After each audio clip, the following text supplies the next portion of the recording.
সালামটা হলো আল্লাহ রাব্বুল আলামিনের পক্ষ থেকে একটা নিয়ামত মুমিন বান্দা এবং বান্দীদের জন্য। তারা যখন পরস্পর সাক্ষাৎ করবে, মত বিনিময় করবে, তখন যেন তারা এটাকে একটা অভিবাদন রূপে, একটা দোয়া রূপে তারা তাদের মধ্যে এটাকে বিনিময় করতে পারে। এটা হলো আল্লাহর পক্ষ থেকে একটা বড় নিয়ামত।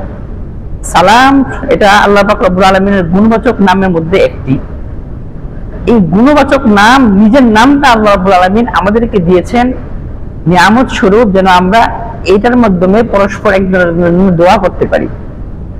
সালাম শব্দ হচ্ছে শান্তি, আর আসসালামু আলাইকুম ওয়া রাহমাতুল্লাহি ওয়া বারাকাতুহু এই শব্দটা, এই বাক্যটা বলার দ্বারা সামনের ব্যক্তি যাকে উদ্দেশ্য করে সালাম দেওয়া হচ্ছে তার জন্য একাধারে শান্তির দোয়া, একাধারে বরকতের দোয়া, একাধারে রহমতের দোয়া, তিনটা দোয়া ওই ব্যক্তির জন্য করা হয় যে যাকে সালাম দেয়। সেই সালামের মূল অর্থ হলো এটা, মূল ভাব হলো এটা। হাদিস শরীফে রাসূল কারীম সাল্লাল্লাহু আলাইহি ওয়াসাল্লাম অসংখ্য হাদিস এরকম আসছে যে আফসুস সালাম, তোমরা সালাম প্রদান করো, সালাম দিয়ে তারপর যে কোনো কথা বা যে কোনো কাজ শুরু করো। কারোর সাথে যদি দেখা সাক্ষাৎ হয়, আগে সালাম দিয়ে তারপর কথা কাজ শুরু করতে বলা হয়েছে। এত গুরুত্ব এটার। হাদিস শরীফে আসছে একজন সাহাবী আল্লাহ হাবিব সাল্লাল্লাহু আলাইহি ওয়াসাল্লামের কাছে শরীফের 5195 নম্বর হাদিসের বর্ণনায় আল্লাহ হাবিব সাল্লাল্লাহু আলাইহি ওয়াসাল্লাম যখন বসে আছেন, একজন সাহাবী আল্লাহ হাবিবের কাছে আসলেন। আসার পর ওই ব্যক্তি বলতেছেন আসসালামু আলাইকুম, জাস্ট এতটুকু বলেছেন ওই সাহাবী। তো আল্লাহ হাবিব ফারাদ্দা আলাইহি, তার সালামের জবাব দিলেন। জবাব দেওয়ার পর আল্লাহ হাবিব বললেন আশরুন, এই ব্যক্তির 10 নেকি হয়েছে।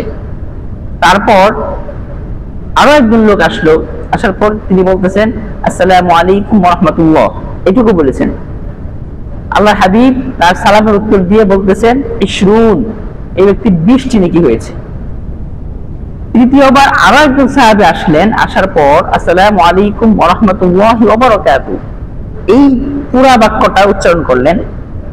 আল্লাহ হাবিব এই ব্যক্তির সালামের উত্তর দেওয়ার পর বলতেছেন সালাতুন, এই ব্যক্তি 30টি নেকি পেল। তাহলে সালাম দেওয়ার তিনটা স্তর, কেউ আসসালামু আলাইকুম বলে, কেউ আসসালামু আলাইকুম ওয়া রাহমাতুল্লাহ বলে, কেউ আসসালামু আলাইকুম ওয়া রাহমাতুল্লাহি ওয়া বারাকাতুহু বলে। তবে 30টি নেকি এবং সর্বোত্তম অভিবাদন সালামের পদ্ধতি হলো পুরা বাক্যটা উচ্চারণ করা, আসসালামু আলাইকুম ওয়া রাহমাতুল্লাহি ওয়া বারাকাতুহু। কোরআন কারীমে সেম জিনিসটা আল্লাহ বলতেছেন যে ওয়া ইযা হুয়িতুম বিতাহিয়্যা, যখন তোমাদেরকে অভিবাদন জানানো হয়, অর্থাৎ কেউ যখন তোমাদেরকে সালাম দেয়, তখন আল্লাহ রাব্বুল আলামিন বলতেছেন বিতাহিয়্যাতিন ফাহাইয়ু বিআহসানা মিনহা আও রুদ্দুহা, তখন তোমরা যেই সালাম বা যেরকম তোমাদেরকে অভিবাদন জানানো হয়েছে তার থেকে উত্তম পদ্ধতিতে, অর্থাৎ কেউ যদি আসসালামু আলাইকুম বলে শুধু এটুকু বলে, আপনি তাকে ওয়া আলাইকুমুস সালাম ওয়া রাহমাতুল্লাহ তার থেকে একটু বাড়িয়ে, অর্থাৎ সে যেরকম অভিবাদন আপনাকে জানিয়েছে আপনি তার থেকে উত্তম করে তার সালামের উত্তরটা তাকে প্রদান করা, এটা হলো আল্লাহ রাব্বুল আলামিনের আদেশ এবং এটাই হলো আদব। এবার আসি সালাম কে কাকে দিবে। এটা নিয়ে দেখে আমাদের সমাজের মধ্যে একটু মানে কানাঘুষা হতে থাকে। কেউ যদি কাউকে সালাম না দেয়, এটা নিয়ে একটা মনোমালিন্য সৃষ্টি হয়, বলে যে তো বিয়াদব হয়ে গেছে, সালাম দিচ্ছে না। এই জিনিসটা হলো আল্লাহ হাবিব সাল্লাল্লাহু আলাইহি ওয়াসাল্লামের আরো একটা হাদিস এরকম পাওয়া যায় তিরমিজি শরীফের 2073 নম্বর হাদিসের বর্ণনায় আল্লাহ হাবিব সাল্লাল্লাহু আলাইহি ওয়াসাল্লাম একটি হাদিসে এরকম ভাবে স্পষ্টভাবে বলতেছেন যে ইউসাল্লিমুর রাকিবু আলাল মাশি ওয়া ইউসাল্লিমুল মাশি আলাল কাঈদি ওয়াল কলিলু আলাল কাসীর ওয়াস সাগীরু আলাল কাবীর। অর্থাৎ এখানে 4 শ্রেণীর কথা আল্লাহ হাবিব সাল্লাল্লাহু আলাইহি ওয়াসাল্লাম বলতেছেন যে ইউসাল্লিমুর রাকিবু আলাল মাশি, যে ব্যক্তি গাড়িতে চলে যাচ্ছে ওই ব্যক্তি হেঁটে যাওয়া ব্যক্তিকে সালাম দিবে, যে ব্যক্তি হেঁটে যাচ্ছে ওই ব্যক্তি বসে থাকা ব্যক্তিকে সালাম দিবে, এবং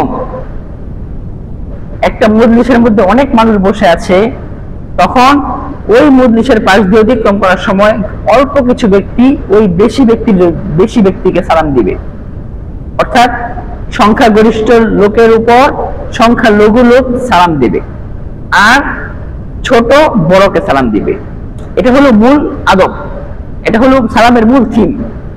এবার আসে, এটা হলো সাধারণ নিয়ম। এই নিয়মটা কিন্তু এটাই যে করতে হবে এমন না।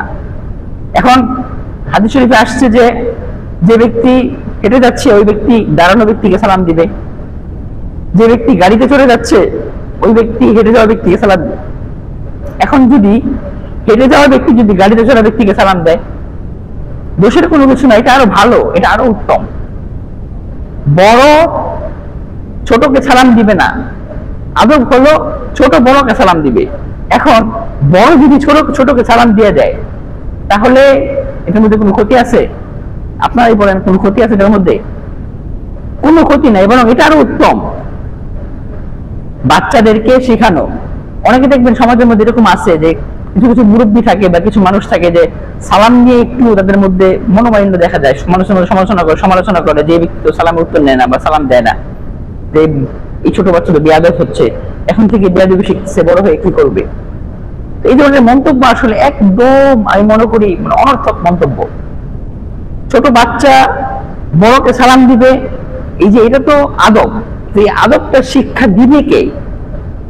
পিতামাতা তো অবশ্যই শিক্ষা দিবে, কিন্তু আপনি যে তাকে বেয়াদব বলছেন সে সালাম না দেওয়ার কারণে, আপনি যদি তাকে উল্টো আগ বেড়ে সালাম দেন ওই বাচ্চাকে, আপনি ছোট হয়ে যাবেন না, বরং আপনি তাকে শিক্ষা দিলেন।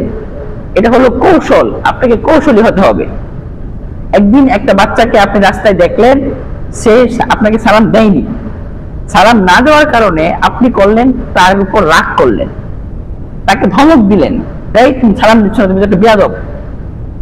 এই ধমক দেওয়ার কারণে তার হৃদয়ের মধ্যে, ছোট বালক, ছোট বাচ্চা, কোমল হৃদয়, তার হৃদয়ের মধ্যে আপনার প্রতি একটা অপছন্দনীয়তা তৈরি হবে, আপনার প্রতি সে একটা বিতৃষ্ণা অনুভব করবে, অর্থাৎ আপনাকে সে একটা অপছন্দ করা শুরু করে দিবে। তো দিন শেষে দেখা যায় বাচ্চার হৃদয় তো অনেক কোমল থাকে, আস্তে আস্তে এই অপছন্দনীয়তা একটা দেখতে দেখতে এটা মানে চরম পর্যায়ে ঘৃণার দিকে চলে যাবে। সালাম দেওয়া নেওয়া এটা তো মহব্বতের আদান প্রদান, এটা তো হলো মহব্বতের একটা পরিচয়, মহব্বতের একটা চিহ্ন। কেউ কাউকে সালাম দিবে অন্তর থেকে মহব্বতের সাথে সালামটা আসবে, অর্থাৎ যে যাকে ভালোবাসবে তাকেই সালাম দিবে। আর এই সালামের মাধ্যমে আল্লাহ রাব্বুল আলামিন মানুষের মধ্যে মহব্বত সৃষ্টি করেন। রাসূল করিম সাল্লাল্লাহু আলাইহি ওয়াসাল্লাম বলেছেন সালামের মাধ্যমে মহব্বত সৃষ্টি হয়। তো ছোট বাচ্চাকে ধমক দেওয়ার কারণে ওই যে ধমক দিল বা আপনি যে ধমক দিলেন, আপনার প্রতি ওই বাচ্চার মনের মধ্যে একটা ঘৃণা সৃষ্টি হবে। দেখা যায় সালামটা ভালোবাসার থেকে আসার কথা ছিল, কিন্তু আস্তে আস্তে আপনার প্রতি ওই বাচ্চা একটা ঘৃণা সৃষ্টি হয়ে যাবে, এবং এই ঘৃণাটা আস্তে আস্তে ভয়, একটা ভয় থেকে ঘৃণা, ঘৃণা থেকে একটা মানে আপনার প্রতি একটা অপছন্দতা তৈরি হয়ে যাবে তার। নেক্সট টাইম আপনি তখন তার থেকে সালাম তো আশা করতে পারেনি না, বরং সে তো আপনাকে সালাম দিবেই না, দেখা যাবে একটা পর্যায়ে আপনার সাথে বেয়াদবি করে বসবে।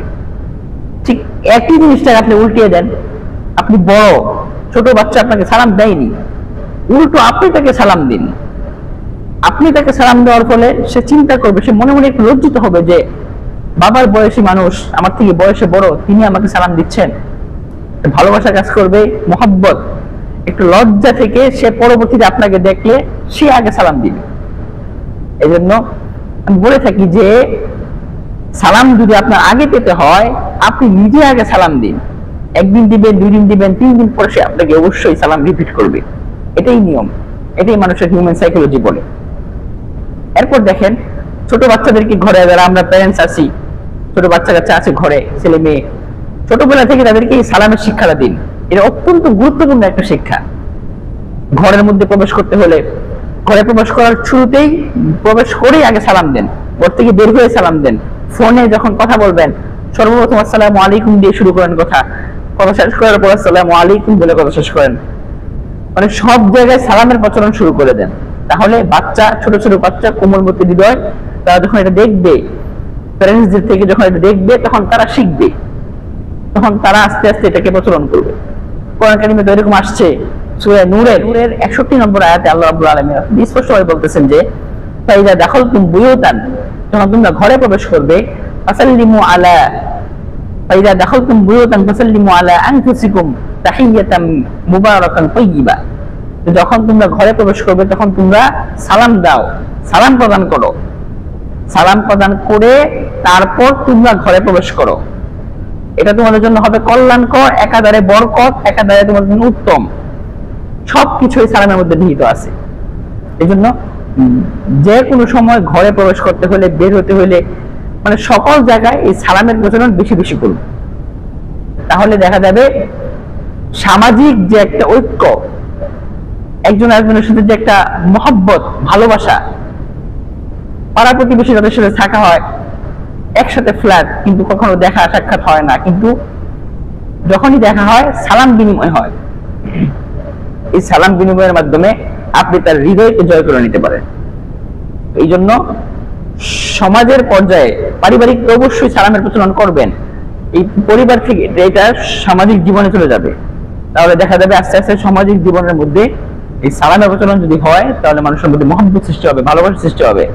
আস্তে আস্তে সমাজ থেকে এরকম হিংসা, বিদ্বেষ, ফাসাদ, ফিতনা ফাসাদ, যত ধরনের খারাপ গুণ আছে মানুষ একজন আরেকজনকে অনিষ্ট করার জন্য, একজন আরেকজন অনিষ্ট করতে হলে যে সমস্ত প্রতিহিংসার প্রয়োজন হয়, এই সালামের মাধ্যমে আপনি সবকিছুকে ধুয়ে মুছে একদম সাফ করে দিতে পারেন।